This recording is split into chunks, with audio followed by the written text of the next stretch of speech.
Hello everyone, welcome to open classes. तो पिछली class में हमने पढ़ लिया था अवतल दर्पण के उपयोग।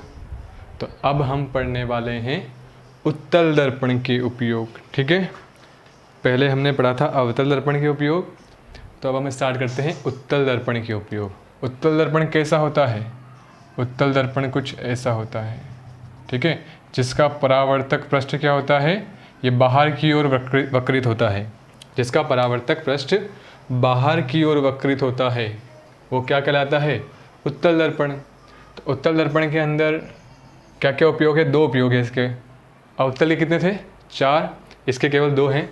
तो उत्तल दर्पण का उपयोग सामान्यतः वाहनों के पश्च दृश्य दर्पण के रूप में, वाहनों के पश्च दृश्य दर्पण के रूप में, मतलब जो वाहनों में, गाड़ियों में जो साइड मिरर लगा होता है, गाड़ियों में जो साइड मिरर लगा हुआ होता है उसी को हम क्या बोलते हैं हिंदी में? पश्च दृश्य दर्पण। उसी को हम क्या बोलते हैं? पश्च दृश्य दर्पण। तो क्यों लगाते हैं भैया उत्तल दर्पण को हम गाड़ियों में साइड मिरर के रूप में? उसका यूज़ क्यों करते हैं? ताकि वो छोटे से कांच में हमें बाहर का ज़्यादा एरिया दिख सके, इसलिए हम वहाँ पर कौन सा यूज़ करते हैं? उत्तल दर्पण यूज़ करते हैं। ठीक है, तो उत्तल दर्पण क्या करता है? ज़्यादा एरिया, देखो ज़्यादा एरिया कवर करेगा उत्तल दर्पण। उत्तल दर्पण क्या करता है? ज़्यादा एरिया कवर करता है, इसलिए हम क्या करते हैं? उत्तल दर्पण का उपयोग वाहनों के पश्च दृश्य दर्पण के रूप में करते हैं।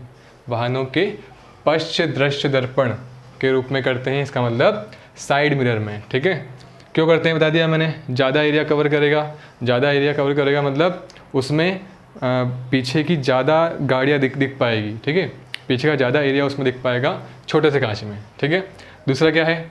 बड़े शॉपिंग स्टोर में ग्राहकों की गतिविधियों को मॉनिटर करने में। तो जो बड़े बड़े शॉपिंग स्टोर होते हैं वहाँ पर कहीं कहीं पर बड़े बड़े क्या लगाए जाते हैं? एक छोटा सा कांच लगाया जाता है। ठीक है, तो कांच लगाने से क्या होगा? वो जो उत्तल दर्पण लगाएंगे, दर्पण कौन सा लगाएंगे? उत्तल दर्पण। क्यों लगाएंगे? ताकि ये उत्तल दर्पण क्या करता है? ज़्यादा एरिया कवर करता है। तो वहाँ पर इस उत्तल दर्पण में ज़्यादा एरिया दिख पाएगा, तो आसानी से हम देख पाएंगे कहाँ क्या चल रहा है, कहाँ क्या चल रहा है। ठीक है, तो बड़े बड़े शॉपिंग स्टोर में ग्राहकों की गतिविधियों को मॉनिटर करने में भी किसका उपयोग किया जाता है? उत्तल दर्पण का। ठीक है, चलो आगे बढ़ते हैं। ये अच्छे से याद करना, ये भी इम्पोर्टेंट है। ठीक है, एक बार रिपीट करता हूँ। उत्तल दर्पण का उपयोग सामान्यतः वाहनों के पश्च दृश्य दर्पण के रूप में, मतलब साइड मिरर में। दूसरा, बड़े शॉपिंग स्टोर में ग्राहकों की गतिविधियों को मॉनिटर करने में किसका उपयोग करेंगे? उत्तल दर्पण का। ठीक है, इसको रफ कर दें। ठीक है, चलो। तो लास्ट क्लास में हमने क्या पढ़ा था कि अवतल दर्पण और उत्तल दर्पण से कैसे प्रतिबिंब बनता है। सबने रिवाइज कर लिया क्या? वो थोड़ा सा यूज़ होगा आगे, इम्पोर्टेंट है वो। ठीक है, तो अच्छे से उसको रिवाइज कर लेना। चलो एक बार यहाँ पर उसी को, वो थोड़ा सा टफ भी पड़ता है, तो एक बार उसी को फटाफट से यहाँ पर मैं रिवाइज करवा देता हूँ। ठीक है, तो पहला क्या बताया था मैंने? अवतल दर्पण को सबसे पहले कहाँ रखा था हमने? सबसे पहले रखा था हमने अनंत पर। तो अनंत पर रखने से क्या हुआ था? तो अनंत पर रखेंगे तो जो अनंत पर रखेंगे, पहला हमने अनंत पर रखा था ना, तो अनंत पर रखेंगे तो क्या होगा? मुख्य अक्ष के समांतर किरण आएगी। मुख्य अक्ष के समांतर किरण आएगी, तो कहाँ से पास होगी बताओ? वो पास हो जाएगी फोकस से। कहाँ से पास होगी वो? फोकस से। तो प्रतिबिंब का बनेगा? फोकस पर बनेगा। कैसा बनेगा जल्दी बताओ? आकार कैसा रहेगा प्रतिबिंब का? बहुत छोटा। ठीक है, बिंदु आकार का। और प्रकृति कैसी बताई थी मैंने? प्रकृति कैसी होगी? दर्पण के बाहर बन रहा है तो वास्तविक, और ठीक है वास्तविक रहेगा, है ना। दूसरा फिर हमने क्या रखा था? दूसरा हमने रखा था सी से परे, यानी कि सी के जस्ट पीछे रखा था। तो सी के पीछे रखा था, तो क्या किया था फिर हमने? सी के पीछे रखा था तो पहला काम क्या किया था? मुख्य अक्ष के समांतर किरण को आपतित किया था। कहाँ से पास हुई थी? रिफ्लेक्शन के बाद, परावर्तन के बाद, फोकस से। दूसरा काम क्या किया था हमने? दूसरा काम हमने ये किया था कि उसको सेंटर से, यानी कि केंद्र से पास करवाया था। तो केंद्र से पास करवाया तो उसी दिशा में वापस लौट जाएगी। कहाँ मिल रही है? यहाँ पर, तो प्रतिबिंब यहाँ पर बन जाएगा। इसका नाम अगर ए बी है तो इसका नाम क्या बन जाएगा? बी डैश ए डैश। ठीक है, इसका नाम क्या है? पी। ठीक है, तो इसमें कैसा बना था प्रतिबिंब बताओ? प्रतिबिंब कैसा हो गया था? छोटा हो गया था, छोटा हो गया था। और कैसा हो गया था? दर्पण के बाहर बन रहा है तो वास्तविक और उल्टा भी दिख रहा है हमें। वास्तविक है तो मैंने बताया था उल्टा भी होगा। ठीक है, तीसरा फिर हमने क्या रखा था? तीसरा हमने रखा था फिर केंद्र पर। एक बार रिवाइज कर देते हैं हम यहाँ पर, ठीक है, फटाफट से। तीसरा हमने रखा था केंद्र पर। केंद्र पर रखा था तो पहला काम, मुख्य अक्ष के समांतर किरण को आपतित करो। कहाँ से गुजरेगी? फोकस से। ठीक है भैया, ये फोकस से गुजर गई। दूसरा काम, सी से पास करवाओ, लेकिन सी तो है ही नहीं। सी तो यहाँ पर मतलब है, लेकिन इधर तो दर्पण ही खत्म हो गया हमारा। तो इसमें तीसरा नियम लगा दो, सॉरी मतलब दूसरा नियम लगा दो, है ना। तो क्या था? फोकस से गुजारो तो कहाँ से क्या हो जाएगी? वो मुख्य अक्ष के समांतर हो जाएगी। फोकस से गुजारेंगे तो वो मुख्य अक्ष के समांतर हो जाएगी। यहाँ मिल रही है तो यहीं बनेगा प्रतिबिंब। ठीक है, इसका नाम अगर ए बी है तो इसका नाम हो जाएगा बी डैश ए डैश। ठीक है, तो ये तीनों हो गए। ठीक है, उसके बाद क्या पढ़ा था? फोर्थ कहाँ रखा था? उसके बाद हमने सी और एफ के बीच में, सी और एफ के बीच में रखा था। ये सी, ये एफ, ये पी, सी और एफ के बीच में रख दो कहीं यहाँ पर। यहाँ पर रखें पहला काम, मुख्य अक्ष के समांतर। कहाँ से गुजरेगी? फोकस से। कहाँ से गुजरेगी? फोकस से। दूसरा काम क्या करें? दूसरा काम क्या करें? केंद्र से पास करवाएं। तो केंद्र से पास करवाएंगे तो केंद्र तो ये रहा, पीछे है केंद्र तो इसी से सीधी रेखा आगे खींच दो। ठीक है, सीधी रेखा आगे खींच दो तो वापस वो पीछे आ जाएगी, वापस सी से ही गुजर जाएगी। तो ये कुछ यहाँ मिल जाएगी, मिलेगी वो अगर हम किससे बनाएंगे? स्केल से। तो यहाँ मिल जाएगी कहीं। तो ये अगर ए बी था तो ये क्या बन जाएगा? बी डैश ए डैश। बी के सामने इधर इधर इस मुख्य अक्ष पर बी आएगा तो ये बी है तो ये बी डैश। ठीक है, तो कैसा बनेगा? उल्टा बनेगा। आकार की बात करें कैसा बनेगा? आकार की बात करें तो बड़ा हो जाएगा और वास्तविक तो रहेगा ही, क्यों? दर्पण के बाहर है। उसके बाद कहीं पे आए थे हम? उसके बाद आए थे हम उससे और आगे, यानी कि फोकस पर आए थे। फोकस पर आए थे, फोकस पर रखा था वस्तु को। फोकस पर रखा था वस्तु को। क्या काम किया था? पहला काम किया था मुख्य अक्ष के समांतर। कहाँ से गुजरेगी? फोकस से। दूसरा काम क्या किया था? सी से पास कराओ। सी पीछे है तो इसको आगे भेज दो, वापस पीछे आ जाएगी उसी दिशा में, सी से गुजर जाएगी ये। तो ये कैसी रेखाएं थी बताओ? ये रेखाएं थी समांतर रेखाएं। समांतर रेखाएं हैं तो कहाँ मिलेगी? कहाँ मिलेगी? बोलो जल्दी बोलो, कहाँ मिलेगी? अनंत पर मिलेगी। तो अनंत पर इसका प्रतिबिंब बनेगा। और अनंत पर बना है तो कैसा बनेगा? अनंत पर बना है तो कैसा बनेगा? बहुत बड़ा बनेगा, है ना। और बड़े को हम विवर्धित भी बोलते हैं, बड़े को हम विवर्धित भी कहते हैं। ठीक है, चल लास्ट रह गया सिक्स्थ पॉइंट। सिक्स्थ भी देख लो फटाफट से। चलो, सिक्स्थ में क्या था फिर? उत्तल के नहीं बता रहा हूँ मैं, सिर्फ अवतल के बता रहा हूँ ना। फिर उत्तल के हम किसी और दिन रिवाइज कर लेंगे। ठीक है, क्योंकि ये रिवाइज इसलिए करा रहा हूँ क्योंकि थोड़ा सा टफ पोर्शन है। ठीक है, वरना हम रिवाइज नहीं करेंगे बार बार, क्योंकि रिकॉर्डेड वीडियो है तो आप पुरानी वीडियो नहीं समझ में आती है तो उसी को वापस जाके देख सकते हैं। रिवाइज नहीं करेंगे हम। ठीक है, ये रिवाइज इसलिए करा रहा हूँ क्योंकि थोड़ा सा टफ पोर्शन है इसलिए। चलो, तो एफ से पी के, एफ और पी के बीच में रखते हैं अब। तो एफ और पी के बीच में कहीं यहाँ रख दिया हमने वस्तु को। पहला काम क्या करेंगे? मुख्य अक्ष के समांतर। मुख्य अक्ष के समांतर जाएंगे तो फिर फोकस से तो गुजर नहीं पाएगी, क्योंकि बीच में कौन आ गई? वस्तु आ गई। तो वस्तु के आर पार तो नहीं ला लेंगे हम किरणें। ठीक है, तो क्या करें? तो मैंने बताया था यहाँ पर कौन सा रहेगा? लास्ट वाला नियम। या लास्ट वाले में लगाओ लास्ट वाला नियम। कौन सा? तिर्यक दिशा में आपतित कर दो। ठीक है, तिर्यक दिशा में आपतित कर दो। तिर्यक दिशा में आपतित करोगे तो क्या होगा? तिर्यक ही लौट जाएगी, तिर्यक ही लौट जाएगी। दूसरा काम क्या करें? सी से पास करवा दो। सी से तो कोई दिक्कत नहीं आ रही। सी से पास करवाएं, कैसे करवाएं? पीछे दिख रहा है तो पीछे दिख रहा है तो कोई दिक्कत नहीं। इसको डॉट डॉट डॉट डॉट करके यहाँ से गई और वापस इधर ही लौट गई। ये लौट गई, ये लौट गई। तो ये कहीं मिलेगी क्या आगे जाके? नहीं मिलेगी। इसको मिलाना पड़ेगा हमें पीछे, इसको हमें मिलाना पड़ेगा पीछे, मिलाना पड़ेगा। तो पीछे कहीं यहाँ मिलेगी। तो ये अगर ए बी था तो बी देखो मुख्य अक्ष पर बी आएगा तो बी डैश ए डैश। तो साइज़ कैसा बनेगा? बड़ा बनेगा। आकार कैसा होगा? बड़ा हो जाएगा। और साथ साथ देखो क्या हो रहा है? दर्पण के पीछे बन रहा है तो कैसा बनेगा, आभासी बनेगा और सीधा बनेगा। वास्तविक के साथ कैसा था, उल्टा, और आभासी के साथ कैसा रहेगा, सीधा रहेगा। ठीक है, चलो यहाँ तक सबको क्लियर है, यहाँ तक सबको क्लियर है। अब आगे बढ़ते हैं, चलो आगे बढ़ते हैं।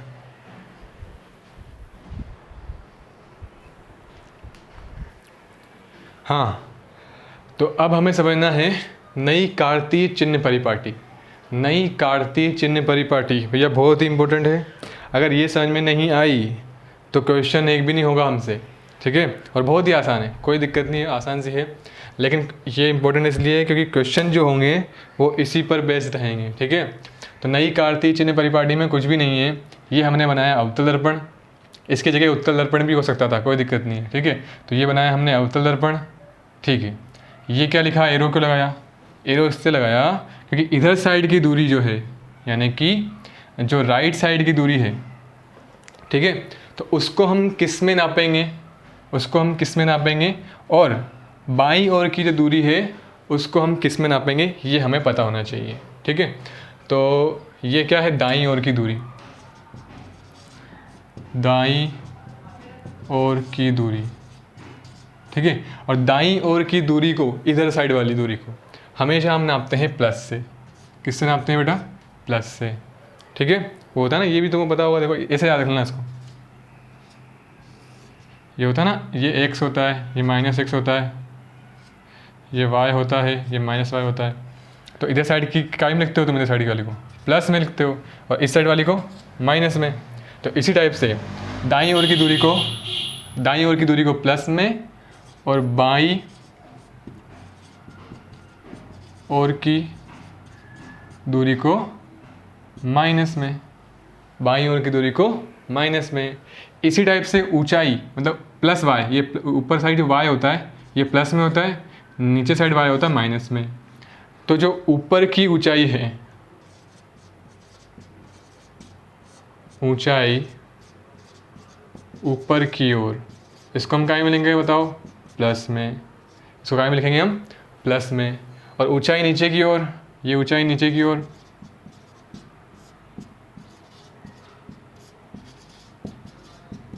इसको हम काय में लिखेंगे, माइनस में। सिंपल सी बात है, कुछ भी नहीं है इसमें। जैसे कि मान लो एक अवतल दर्पण रखा हुआ है, एक अवतल दर्पण रखा हुआ है, ये मान लिया हमने। ठीक है भैया, अवतल दर्पण रखा हुआ है, ये है मुख्य अक्ष। और मान लो अवतल दर्पण के सामने, अवतल दर्पण के सामने वस्तु को रखा हुआ है, वस्तु को रखा हुआ है 10 मीटर की दूरी पर। ठीक है, तो 10 मीटर की दूरी पर वस्तु को रखा हुआ है, तो वस्तु कहीं यहाँ पर रखी होगी 10 मीटर दूरी पर, यहाँ से मान लो 10 मीटर है, तो कुछ यहाँ रखी होगी वस्तु, इधर साइड तो नहीं रखी होगी। भैया दर्पण के अंदर रखेंगे क्या वस्तु को, दर्पण के अंदर नहीं रख सकते, दर्पण के बाहर ही रखेंगे वस्तु को। तो इस साइड रखी हुई वस्तु, इसका मतलब ये 10 ना आके, ये इसको हम क्या लिखेंगे, -10।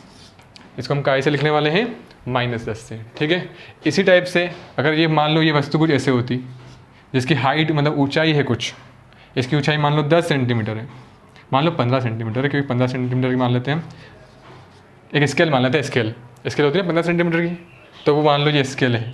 तो स्केल है तो 15 सेंटीमीटर मुख्य अक्ष से ऊपर रखी हुई है तो +15, और अगर स्केल को मुख्य अक्ष के नीचे रख दिया, ये मुख्य अक्ष के हमने नीचे रखा हुआ है, तो -15 लिखेंगे। क्लियर है बात यहाँ तक सबको, सिंपल सा है। लेफ्ट साइड में बाईं ओर प्लस, बाईं ओर माइनस, दाईं ओर प्लस, ऊपर की ओर प्लस और नीचे की ओर माइनस। याद करने का तरीका मैंने बता दिया है, ऐसे भी याद कर सकते हैं इसको। ये इधर क्या होता है +x, इधर -x, इधर +y, इधर होता है -y। ऐसे भी हम इसको याद रख सकते हैं। ठीक है, और ये क्या लिखा था मैंने, आपतित प्रकाश की दिशा, मतलब प्रकाश इधर साइड से आपतित होगा, या वस्तु इधर रखेंगे तो प्रकाश इधर साइड से ही आपतित होगा। ठीक है, तो ये बात सबको क्लियर है, सिंपल सी है। सिर्फ हमें पता होना चाहिए कि किस साइड को हम प्लस में लेंगे और किस साइड को माइनस में। ठीक है, इसको हम क्या बोलते हैं, चिन्ह परिपाटी बोलते हैं, चिन्ह परिपाटी, नई कार्तीय चिन्ह परिपाटी। ठीक है, तो ये सबको क्लियर है, इसको अच्छे से नोट कर लो। चलो एक दो और चीज़ ध्यान से समझो इसमें, कि हमेशा हम वस्तु को दर्पण के बाईं ओर ही रखने वाले हैं। वस्तु को हम हमेशा दर्पण के बाईं ओर ही रखने वाले हैं। तो इसका मतलब क्या है कि हमेशा जो वस्तु की दूरी होगी, वस्तु या बिंब भी बोलते हैं वस्तु को, ठीक है, बिंब, प्रतिबिंब नहीं, बिंब। तो बिंब या वस्तु की दूरी हमेशा माइनस में होगी क्या?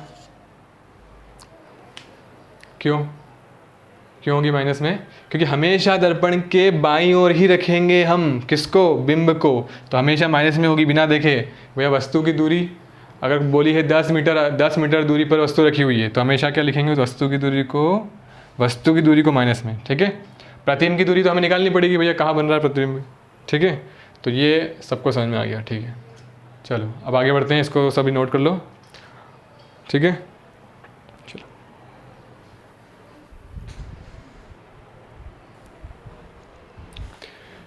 चलो तो अब हम पढ़ने वाले हैं दर्पण सूत्र। थोड़ा फ्रेम से बाहर जा रहा है तो उसको मैं थोड़ा नीचे लिख देता हूँ। दर्पण सूत्र पढ़ने वाले हैं, ठीक है। चलो दर्पण सूत्र में सबसे पहले दर्पण सूत्र पहले सूत्र लिख देते हैं। चलो सूत्र रहेगा 1/v + 1/u बराबर 1/f। ये क्या लिख दिया भैया हमने, समझते हैं क्या है क्या नहीं है। दर्पण सूत्र है मतलब दर्पण सूत्र है का मतलब आगे समझेंगे हम। पहले इसमें समझो u और v और f क्या है। u क्या है, v क्या है और f क्या है। तो यहाँ पर u जो है वो है बिंब की दूरी। बिंब मतलब वस्तु। तो बिंब की दूरी या वस्तु की दूरी, ठीक है। यहाँ पर बिंब के साथ साथ मैं वस्तु भी लिख देता हूँ, समझ में नहीं आया किसी को तो। चलो बिंब या वस्तु की दूरी। v क्या रहेगा? v रहेगा प्रतिबिंब की दूरी।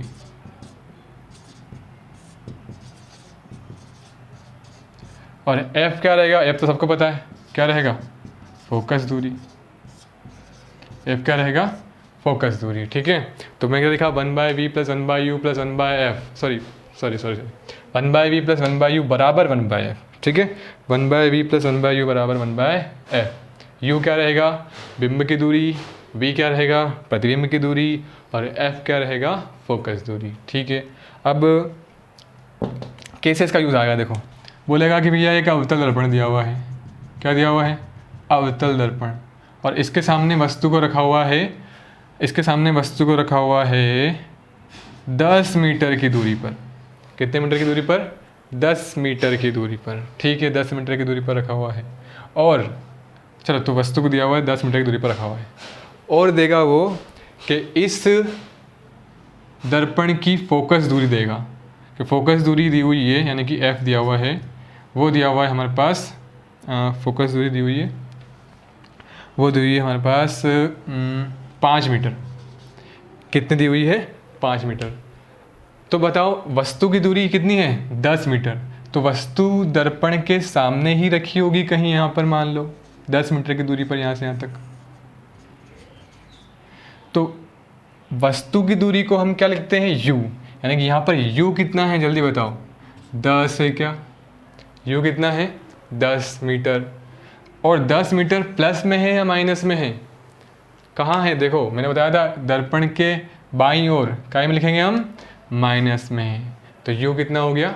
-10 हो गया। u कितना हो गया? -10 हो गया। और f पूछेगा, तो f मैंने लिखा था अभी, कितना था f? 5 मीटर। तो f है 5 मीटर। तो बताओ फोकस दूरी यहीं पर रहेगा कुछ, फोकस यहीं पर रहेगा कुछ केंद्र। तो फोकस दूरी जो है वो अवतल दर्पण के बाईं तरफ फोकस है। तो फोकस दूरी इधर साइड है क्या? इसकी फोकस दूरी लेफ्ट साइड है, बाईं ओर है क्या? तो बाईं ओर है तो प्लस में लिखूँगा या माइनस में लिखूँगा? जल्दी बोलो।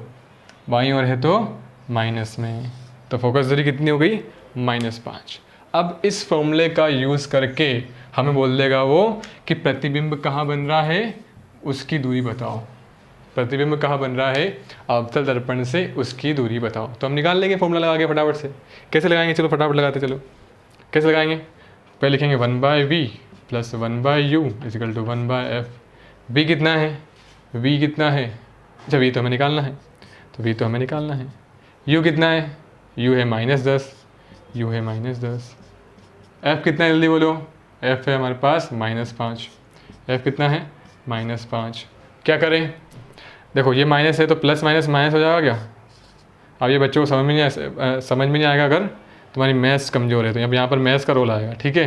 प्लस माइनस माइनस 1/10 1/10 बराबर कितना हो जाएगा, ये माइनस ऊपर चला जाएगा तो -1/5। अब ये 1/v क्या करें, इस 1/10 को उधर भेज दें तो -1/5 तो था, -1/5 तो इधर पहले ही था, इधर 1/10 आया तो प्लस का हो गया, ठीक है। इसको सॉल्व कैसे करते हैं, 1/v बराबर 10 और 5 का एलसीएम कितना आएगा, 10 ही आएगा। 5 दूनी 10, 5 दूनी 10 इंटू ऊपर का -1 प्लस 10 एकम 10 इंटू ऊपर का 1। अब ये क्या कर दिया, ये दोस्तों को समझ में नहीं आएगा, क्यों, क्या मैथ्स में कमज़ोर है, मैथ्स ढंग से पढ़ते नहीं है, मैथ्स में ढंग से पढ़ते नहीं तो एक बार इधर देख भैया क्या लिखा मैंने, -1/5 प्लस 1/10। बहुत से को ये आता है क्या, क्रॉस गुणा, 10 एकम 10 5 एकम 5, ये माइनस आ गया ना, और 5 ढाई 50। ऐसे भी करो, चाहे ऐसे करो या चाहे ऐसे करो, बात एक ही है, ठीक है। बस यहाँ बाद में क्या होगा, कट जाएगा, देखते करके चलो। माइनस प्लस माइनस 10 में से 5 गया तो 5, नीचे बचा 50, 5 एकम 5 5 एकम 5 कितना आया, -1/10। यहाँ से भी वही आएगा, देखो कितना आएगा, यहाँ से आएगा 2 एकम 2 तो -2 प्लस 1/10 माइनस प्लस माइनस तो माइनस का 1/10 आ गया, माइनस का 1/10 आ गया। क्लियर है बात यहाँ सबको। तो क्या बोला मैंने, हाँ तो ये इधर क्या था, 1/v था ना, तो 1/v कितना आया, -1/10। इधर से उधर से भी कितना आ रहा है, -1/10। हाँ तो 1/v कितना आया हमारे पास, माइनस का 1/10। 1/v आया -1/10। क्रॉस गुणा कर लो, 10 का 1 में 10, v का 1 में, v का 1 में तो -v, v का -1 में तो -v, और 10 का 1 में 10, माइनस को उधर भेज दो तो v बराबर कितना आ गया, -10। v बराबर कितना आ गया, -10। तो बात समझ में आई सबको, कैसे करना है क्वेश्चन इस टाइप से आएंगे, ठीक है। टेंशन लेने की ज़रूरत नहीं है, एक और क्वेश्चन में समझाने वाला हूँ। तो यहाँ तक सबको समझ में आ गया, यहाँ पर दिक्कत है, यहाँ पर दिक्कत है तो एक बार और देख लो भैया, इसको क्या कर दिया एक बार और देख लो इधर।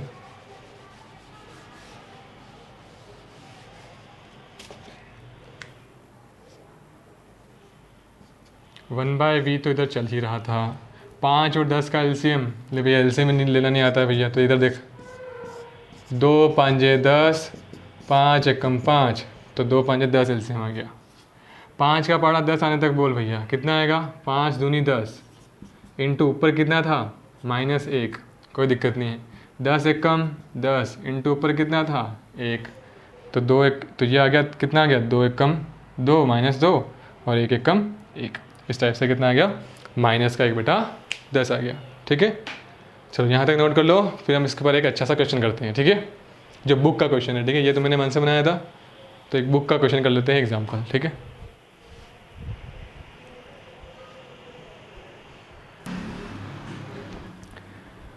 तो क्वेश्चन स्टार्ट करने से पहले हम पढ़ लेते हैं आवर्धन, क्योंकि आवर्धन भी क्वेश्चन में यूज़ होगा इसलिए, ठीक है।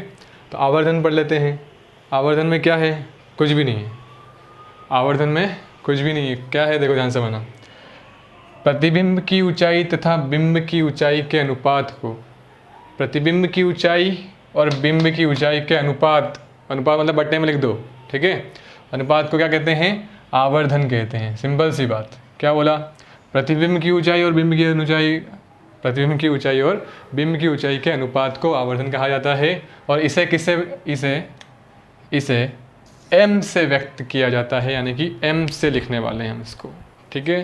तो आवर्धन m बराबर प्रतिबिंब की ऊंचाई अपोन में बिंब की ऊंचाई, यानी कि आवर्धन को क्या बोलेंगे हम, प्रतिबिंब की ऊंचाई और बिंब की ऊंचाई के अनुपात को क्या कहा जाता है, आवर्धन कहा जाता है। इसे m से व्यक्त करते हैं, कोई दिक्कत नहीं है। तो m बराबर क्या हो जाएगा, प्रतिबिंब की ऊंचाई को लिखा हमने h से, बिंब की ऊंचाई को लिखा हमने h डैश से, ठीक है। प्रतिबिंब की ऊंचाई को लिखा हमने उल्टा कर दिया। प्रतिबिंब की ऊंचाई को लिखा h डैश से, बिंब की ऊंचाई को लिखा h से। तो क्या हो जाएगा फॉर्मूला m का, h डैश अपॉन में h, यानी कि प्रतिबिंब की ऊंचाई अपॉन में बिंब की ऊंचाई, ठीक है। और इसको हम ऐसे भी लिखते हैं आगे, इसको हम इसी फॉर्मूले को -v अपॉन u भी लिखते हैं, ठीक है। m बराबर h डैश अपॉन में h भी होता है और m बराबर -v अपॉन u भी होता है। हमें क्वेश्चन में क्या दिया हुआ है उसके हिसाब से हम देख लेंगे। हमें अगर v और u दिया हुआ है तो हम m निकाल लेंगे, और अगर h और h डैश और h दिया हुआ है तो उससे m निकाल लेंगे, ठीक है। तो क्वेश्चन में क्या दिया हुआ है उसके हिसाब से हम देख लेंगे कि हमें कौन सा फॉर्मूला लगाना है। तो दो फॉर्मूले हो गए, m बराबर h डैश अपॉन h और एक हो गया m बराबर -v बटा u हो गया, ठीक है। ये दो फॉर्मूले हो गए, ठीक है भैया। अब क्वेश्चन कैसा आता है इससे, यही फॉर्मूला इसके सामने लिख दिया मैंने, ठीक है, ऐसे। तो इसको हटाता हूँ मैं नीचे वाले को। तो अब देखो m तो निकाल लेंगे हम, लेकिन वो पूछेगा हमसे m नहीं, वो हमसे पूछेगा, क्या पूछेगा ध्यान से समझना। देखो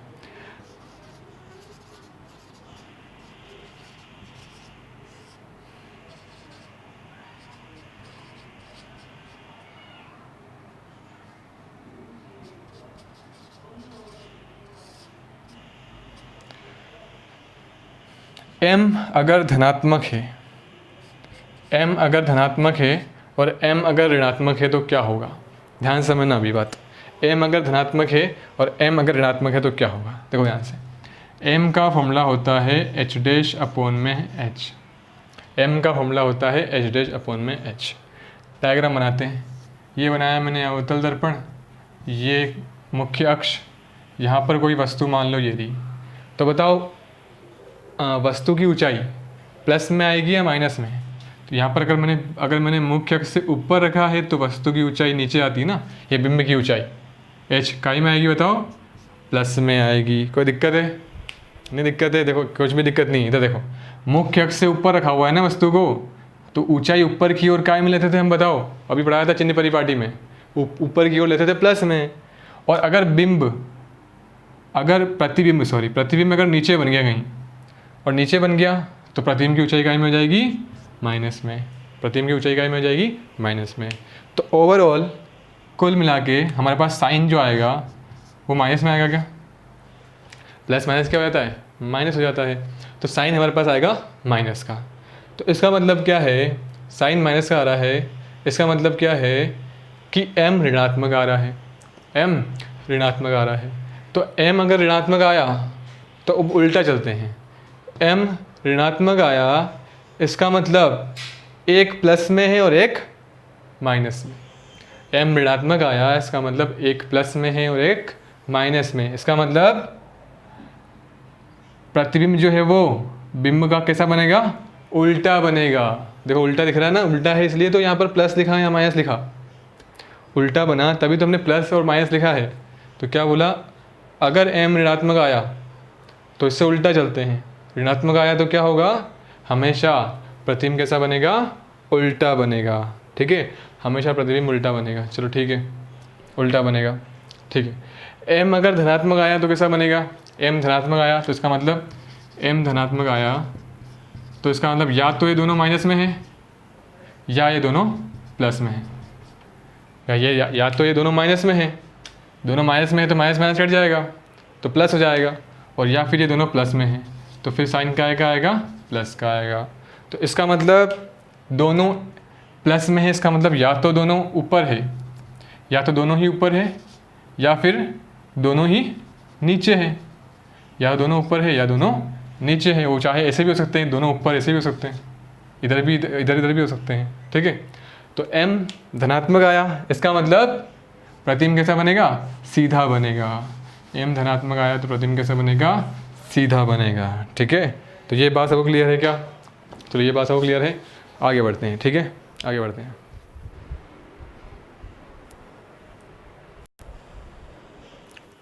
हाँ, तो m धनात्मक है तो क्या बताया मैंने, m धनात्मक है तो प्रतिबिंब कैसा बनेगा, सीधा बनेगा, ठीक है। और m अगर ऋणात्मक है तो प्रतिबिंब कैसा बनेगा, उल्टा बनेगा। और याद करो मैंने बताया था कि उल्टा प्रतिबिंब कौन सा होता है, वास्तविक वाला। वास्तविक प्रतिबिंब जो बने थे हमारे वो सारे कैसे बने थे, उल्टे बने थे। और सीधे प्रतिबिंब कैसा होता है, सीधा प्रतिबिंब हमेशा कैसा होता है, आभासी होता है। ठीक है, तो क्या याद रखना है हमें कि m अगर धनात्मक है तो प्रतिबिंब आभासी और सीधा बनेगा, और m अगर ऋणात्मक है तो प्रतिबिंब वास्तविक तथा उल्टा बनेगा। सबको बात क्लियर है यहाँ तक? ठीक है, तो m धनात्मक और ऋणात्मक का तो हमने पढ़ लिया। ठीक है, अब अगर m 1 है तो क्या होगा, m 1 से बड़ा है तो क्या होगा, और m 1 से छोटा है तो क्या होगा। ये तीनों चीज़ भी हमें देखनी है। ठीक है, m अगर 1 है तो क्या होगा, 1 से बड़ा है तो क्या होगा, और 1 से छोटा है तो क्या होगा। देखो ध्यान से समझना, m अगर 1 है, देखो m का फॉर्मूला होता है एच डैश अपॉन एच। सही है, हाँ, m बराबर होता है एच डैश अपॉन एच। तो अगर m बराबर 1 है, m को 1 रखो यहाँ पर फटाफट से, तो क्या हो जाएगा, h को इधर भेज दूँ तो h बराबर क्या हो जाएगा, एच डैश हो जाएगा। इसका मतलब जितना वस्तु की ऊंचाई है उतनी ही प्रतिबिंब की ऊंचाई। इसका मतलब समान आकार का बनेगा। प्रतिबिंब कैसा बनेगा, समान आकार का बनेगा। ठीक है, और m अगर 1 से बड़ा है तो क्या होगा, m अगर 1 से बड़ा है तो क्या होगा। ध्यान से देखो, इधर इधर देखो, इधर वापस फॉर्मूले पे आओ। सब समझा रहा हूँ मैं, ये हमें याद रखना है डायरेक्ट। ठीक है, समझा भी रहा हूँ मैं इधर कैसे आया। ठीक है, तो m अगर 1 से बड़ा है, तो m अगर 1 से बड़ा है तो बताओ ऊपर वाले क्या बोलते हैं, नीचे वाले को बोलते हैं डिनोमिनेटर, हर, और ऊपर वाले को बोलते हैं अंश। हाँ, ये अंश है और ये है हर। ठीक है, तो अंश जो होगा, अगर m 1 से बड़ा है तो बताओ अंश बड़ा होगा या हर बड़ा होगा। भैया ऊपर वाला बड़ा होगा या नीचे वाला बड़ा होगा। इसको ध्यान से समझो, इधर समझो। चलो, अगर देख बोला मैंने 1/2, ठीक है, और यहाँ बोला मैंने 5/2, कौन सा बड़ा है। देखो, अगर इसमें देखो अंश बड़ा है या हर बड़ा है, इसमें देखें तो हर बड़ा है। तो हर बड़ा है तो ये पूरी वैल्यू 1 से छोटी होगी क्या। 1/2 कितना होता है, 0.5। 1 से छोटा है क्या, 1 से छोटा है 0.5।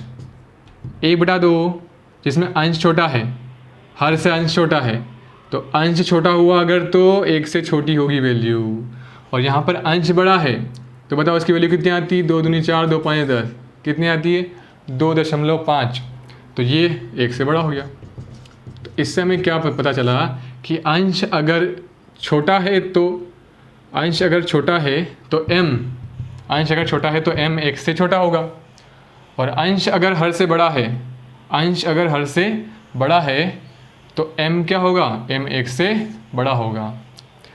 कुछ भी नहीं है, ध्यान से देख इधर, यहाँ पर अंश और हर में से कौन बड़ा, हर बड़ा है, अंश छोटा है। तो भैया अंश छोटा है, ऊपर वाला छोटा है, इसका मतलब ये वैल्यू 1 से छोटी हो गई।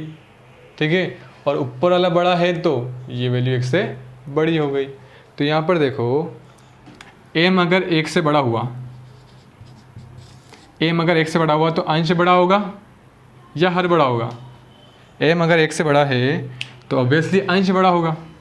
तो अंश बड़ा होगा तो इसका मतलब हमारे पास h डैश बड़ा होगा। h डैश मतलब प्रतिबिंब की ऊंचाई। तो m अगर 1 से बड़ा है तो प्रतिबिंब बड़े आकार का होगा। ठीक है, सिंपल सी बात है कि भैया m 1 से बड़ा है तो ऊपर वाला बड़ा मतलब h डैश बड़ा, यानी कि प्रतिबिंब की ऊंचाई बड़ी रहेगी, यानी कि प्रतिबिंब कैसा बनेगा, बड़ा बनेगा, क्योंकि प्रतिबिंब की ऊंचाई क्या रहेगी, बड़ी रहेगी। और अगर m 1 से छोटा है, तो m 1 से छोटा है, इसका मतलब ऊपर वाला छोटा और नीचे वाला बड़ा। m 1 से छोटा कब आया था, जब नीचे वाला बड़ा हो। तो h बड़ा है और h डैश छोटा है, तो h डैश छोटा, इसका मतलब प्रतिबिंब का आकार छोटा बनेगा। प्रतिबिंब का आकार कैसा बनेगा, छोटा बनेगा। सबको समझ में आया। तो डायरेक्ट याद कर लेना। कैसे याद करोगे, m 1 से बड़ा तो प्रतिबिंब भी बड़ा, m 1 से छोटा प्रतिबिंब भी छोटा, और m बराबर 1 आ गया तो समान आकार का बनेगा। क्लियर है बात। और ये धनात्मक ऋणात्मक वाली बात तो सबको समझ में आ गई। ठीक है, और कुछ डाउट है तो हम बाद में क्लियर करेंगे। ठीक है, तो पिछली बार पहले के जो 2 वीडियो बनाए थे हमने, पहले के जो 2 वीडियो आपने देखे हैं, उसमें थोड़ा सा जो लिखे थे बोर्ड पर मैंने, वो थोड़ा सा क्या हो रहे थे, बार बार आगे पीछे हो रहे थे ना, थोड़ी दिक्कत आ रही होगी तुम्हें देखने में, थोड़ा सा जूम आउट और जूम इन हो रहे थे बार बार वो, तो अब नहीं होगा, इस वीडियो में नहीं हो रहा होगा, ठीक है। तो वो पहले थोड़ी कैमरे की प्रॉब्लम थी, ठीक है। चलो आगे बढ़ते हैं, अब क्वेश्चन करेंगे, ठीक है।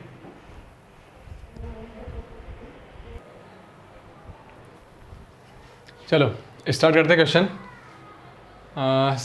स्टार्ट करते हैं उदाहरण 10.1। किसी ऑटोमोबाइल के पीछे का दृश्य देखने के लिए उपयोग होने वाले उत्तर दर्पण की वक्रता त्रिज्या दी हुई है कितनी, 3 मीटर। तो वक्रता त्रिज्या कितनी दी हुई है, 3 मीटर, ठीक है भैया। तो लिख देते हैं भैया, क्या दिया है यहाँ पर, पहले लिख देते हैं एक बार। दिया है क्या क्या दिया हुआ है, हमें दिया हुआ है वक्रता त्रिज्या दी हुई है, कितनी दी हुई है, वक्रता त्रिज्या दी हुई है 3 मीटर, 3 मीटर दी हुई है। और क्या दिया हुआ है, यदि एक बस दर्पण से 5 मीटर की दूरी पर है, यदि एक बस दर्पण से 5 मीटर की दूरी पर है, तो भैया कैसा है, एक उत्तल दर्पण, क्या कौन सा दर्पण दिया हुआ है, उत्तल दर्पण। तो उत्तल दर्पण कुछ ऐसा रहेगा, और 5 मीटर की 5 मीटर की दूरी पर एक बस रखी हुई है, 5 मीटर की दूरी पर एक बस रखी हुई है, और इसकी वक्रता त्रिज्या कितनी दी हुई है, वक्रता त्रिज्या का मतलब क्या होता है, कैपिटल R। तो वक्रता त्रिज्या कितनी दी हुई है, 3 मीटर, ठीक है। तो चलो वक्रता त्रिज्या अगर 3 मीटर दी हुई है, तो मुझे बताओ, मैंने पहले वीडियो में बताया था कि वक्रता त्रिज्या अगर दी हुई है तो फोकस दूरी हम निकाल सकते हैं, हम फोकस दूरी निकाल सकते हैं। कितनी होगी फोकस दूरी बताओ, फोकस दूरी जो f है वो हमेशा वक्रता त्रिज्या की आधी होती है, तो कितनी हो जाएगी फोकस दूरी, 3/2। क्लियर है बात, फोकस दूरी कितनी हो जाएगी, 3/2। तो क्या क्या दिया हुआ है, वक्रता त्रिज्या दी हुई है, उससे हमने क्या निकाल ली, फोकस दूरी निकाल ली। 5 मीटर क्या दिया हुआ है, वो दिया हुआ है मतलब 5 मीटर दूरी पर वस्तु रखी हुई है, तो वस्तु की दूरी दी हुई है, यहाँ से हमने ये निकाल लिया। हाँ, वस्तु की दूरी जिसको हम काय से लिखते हैं बताओ, u से, कितनी दे रखी है, 5 मीटर, दर्पण के सामने रखी हुई है, बाईं ओर है तो -5 मीटर, ठीक है। और वक्रता त्रिज्या में तो साइन लगाना भूल ही गए हम, भैया वक्रता त्रिज्या मान लो ये c है और ये f है, तो वक्रता त्रिज्या भी तो बाईं ओर होती है, तो वो माइनस में, तो वक्रता त्रिज्या माइनस में है तो फोकस दूरी भी माइनस में, ठीक है।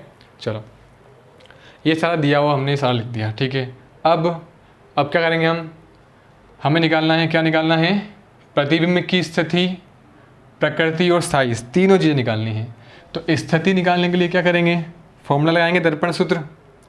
हमें निकालना है बस प्रतिबिंब की दूरी, हमें निकालना है प्रतिबिंब की दूरी, और उसका साइज़ कैसा रहेगा और उसकी प्रकृति कैसी रहेगी। तो प्रतिबिंब की दूरी मतलब हमें v निकालना है, पहले v निकालना है, तो क्या करें भैया, दर्पण सूत्र लगाओ। दर्पण सूत्र से, दर्पण सूत्र क्या बोलता है बताओ, दर्पण सूत्र बोलता है, दर्पण सूत्र लगाएंगे तो 1/v + 1/u बराबर 1/f, 1/v + 1/u बराबर 1/f, 1/v + 1/u बराबर 1/f, याद है सबको, ठीक है। आगे बढ़ो, 1/v कितना है, v तो हमें निकालना है भैया, v तो निकालना है, u कितना है, -5, f कितना है, f निकाला तो देखो -3/2, तो -3/2, ठीक है। अब मुझे बताओ, यहाँ पर हमने r से f क्यों निकाला, r से f क्यों निकाला, क्योंकि हमें फॉर्मूला में f है, सिंपल सी बात है, फॉर्मूला में f है तो r का क्या करेंगे हम, तो r दे के हमसे, r देगा पहले, r देगा, क्यों देगा, कंफ्यूज करने के लिए, भैया फॉर्मूले में तो f है, r दिया हुआ है, क्या करें, तो f से r से f निकाल लो, कैसे निकालेंगे, r/2 करके। चलो आगे बढ़ते हैं, 1/v ऐसा कैसा ही प्लस माइनस माइनस हो जाएगा, तो 1/v - 1/5 इजिकल टू, ये -3/2 है तो ऊपर जाके उल्टा हो जाएगा, कितना हो जाएगा, -2/3 हो जाएगा, ठीक है। अब -1/5 को उधर भेज दो, तो -2/3 तो पहले ही था, -1/5 इधर आके +1/5 हो गया, ठीक है। तो 1/v तो पहले से ही है। 3 और 5 का एलसीएम, भैया एलसीएम लेना आता है, इधर देख नहीं आता है, तो 3 और 5 का एलसीएम, 3 एकम 3, 5 एकम 5, 3 5 जो 15 आ जाएगा एलसीएम, ठीक है। एलसीएम आ गया तो उसको हटा दो, 3 5 जो 15, 3 5 जो 15, ऊपर कितना है, ऊपर है -2, बीच में +5 की टेबल बोल, पाड़ा बोल भैया, 5 या 15 इंटू ऊपर कितना है 1 है, ऊपर कितना है 1 है, तो यहाँ 1/v लिखा, ये लिखा नीचे 15, 5 दूनी 10, -10, 3 एकम 3 हो जाएगा +3, तो बताओ कितना आएगा, माइनस प्लस माइनस, 10 में 3 गया तो -7/15। क्या करें अब क्या करें, अब क्रॉस गुणा कर ले, 15 का 1 में 15, तो पहले इसका करते ना, v का 7 में, तो v का 7 में -7 में, 15 का 1 में 15 ही आएगा, तो v कितना आ गया 15 में -7, माइनस को मैं ऊपर लिख सकता हूँ चाहूँ तो, हाँ लिख सकते हैं, तो -15/7 काटो, कितना आएगा 7 दूनी 14, 7 दूनी 14, कितना बचा, कुछ गड़बड़ हुई क्या, कुछ गड़बड़ हुई क्या,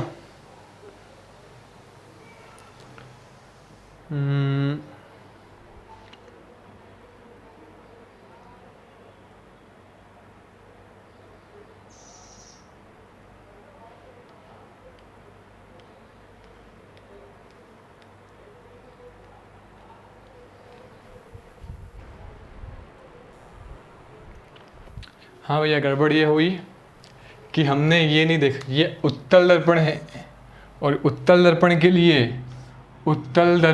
लिए F और C इधर होता है राइट साइड में, तो फोकस दूरी काय में आएगी, फोकस दूरी और वक्रता त्रिज्या दोनों प्लस में आएंगे, यहाँ पर ये दोनों प्लस में आएंगे, कौन कौन सी, फोकस दूरी प्लस में आएगी और फोकस दूरी प्लस में आएगी और वक्रता त्रिज्या प्लस में आएगी, ठीक है। तो अगर अवतल दर्पण बोलता ना तो हम ये काम करते, ठीक है, अवतल दर्पण बोलता ना तो हम पूरा चलने देते, कोई दिक्कत नहीं आती, लेकिन उत्तल दर्पण बोला है तो फोकस दूरी काय में आएगी, प्लस में, ठीक है, फोकस दूरी काय में आएगी प्लस में, तो यहाँ पर प्लस लगा दो, कोई दिक्कत नहीं, फोकस दूरी पर यहाँ पर प्लस लगा देते हैं 3/2, तो ये प्लस का रहेगा 2/3, ये 2/3 प्लस का रहेगा। अब इसके आगे मैं चलो वापस कर देता हूँ, ठीक है, चलो अब क्लास में कर रहे हो तो भैया बता भी दे कोई कि सर ये गलती हो गई, ठीक है, तो यहाँ फ्लो में हो जाती है। चलो क्या दिक्कत है, मतलब क्या अब क्या करेंगे, ये 2/3 प्लस का रहेगा, ठीक है, तो 3 और 5 का एलसीएम लिया था 15, 3 और 5 जो 15, ऊपर है 2 प्लस 5 दिया 15, ऊपर है 1, 15 लिखा नीचे, 5 दूनी 10, 3 एकम 3,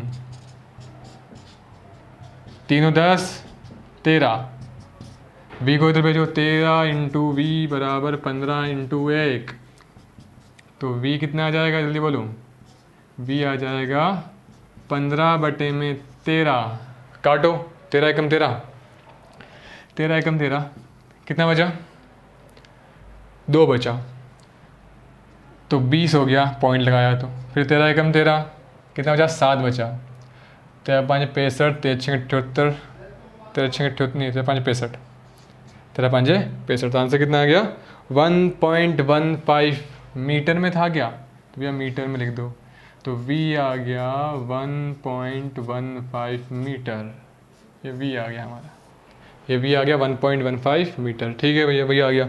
अब क्या करना है हमें v आ गया मतलब हमने क्या निकाल लिया, हमने निकाल लिया प्रतिबिंब की स्थिति निकाल ली, हमने क्या निकाल ली, प्रतिबिंब की स्थिति निकाल ली। अब क्या निकालना है हमें, प्रकृति निकालनी है और साइज निकालना है, प्रकृति निकालनी और साइज निकालना है। तो प्रकृति के लिए क्या करें, आवर्धन क्यों पढ़ा हमने, आवर्धन ही तो काम करेगा यहाँ पर, तो आवर्धन क्या होता है, m बराबर होता है h डैश अपॉन में h, m बराबर होता है h डैश अपॉन में h या फिर -v अपॉन u। तो बताओ क्या लगाएं यहाँ पर, h डैश अपॉन h लगाएं या -v अपॉन u लगाएं, एच डैश अपॉन एच में हमें दोनों ही नहीं पता है क्या? जब बिंब की ऊंचाई और प्रतिबिंब की ऊंचाई दी हुई है, कहीं ऊंचाई नहीं दी हुई है, तो हम क्या लगाएंगे? Minus V upon U. दो फॉर्मूले इसलिए तो पढ़े हमने, माइनस वी अपॉन यू। तो माइनस, अब आवर्धन निकाल रहे हैं हम, क्या निकाल रहे हैं बेटा? आवर्धन। ठीक है, m बराबर हो गया minus V upon U. V कितना? वी आया 1.15। तो काम करते हैं, कैलकुलेशन थोड़ी आसान हो जाए उसके लिए हम 15/13 लिख देते हैं। v कितना आया? 15/13 लिख सकता हूँ क्या मैं? यार ये वो एक ही तो है, तो v को लिख दिया मैंने 15/13। u कितना है? u देखो, u है -5, u है -5। बटे में कुछ नहीं तो एक लिख दूँ, बटे में कुछ नहीं तो एक लिख दूँ। हाँ लिख दिया भैया। अब क्या करें? ये ऊपर जाएगा तो उल्टा हो जाएगा, इसको उल्टी कराते हैं ना, सर बोलते हैं ना, तो ये बोलते हैं 1 में -5। 5 से माइनस कटा दो, काट दो, 5 दिया 15। तो m कितना आया? 3/13। और इसको अगर आगे सोल्व करें तो कितना आएगा? करें, चलो यहाँ पर कर लेते हैं। 13 भाग देना ना, 0 लगाओ, पॉइंट आ जाएगा। नहीं जा रहा अभी भी, जा रहा 13 26, 4 बचेगा, 0 लगाओ, 13 39। कितना आया? 0.23। प्लस में आया माइनस में आया? या कुछ नहीं है तो प्लस में है, तो m कितना आया? 0.23। यहाँ लिखता हूँ नीचे, इसको हटा दो, m आया 0.23।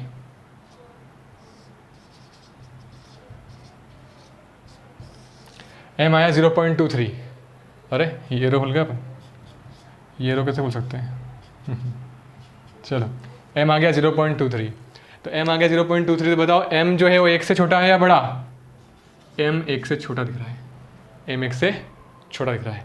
और साथ साथ m धनात्मक है या ऋणात्मक? m धनात्मक है या ऋणात्मक? तो m धनात्मक दिख रहा है। तो पहले m 1 से छोटा है, इसका मतलब प्रतिबिंब कैसा बनेगा?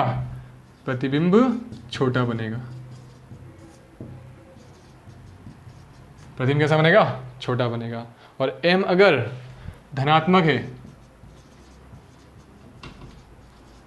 धनात्मक है तो इसका मतलब, धनात्मक है इसका मतलब जल्दी बताओ, आभासी बनेगा। और आभासी के साथ क्या लगाते हैं हम? सीधा। तो m धनात्मक है तो प्रतिबिंब कैसा बनेगा? इधर दिख रहा है क्या उस साइड? हाँ दिख रहा है, चलो। तो m धनात्मक है तो आभासी के साथ सीधा। तो ये हमने बता दी प्रकृति, और ये बता दिया हमने आकार। ठीक है, तो इसलिए पढ़ा था हमने आवर्धन। क्यों पढ़ा था आवर्धन?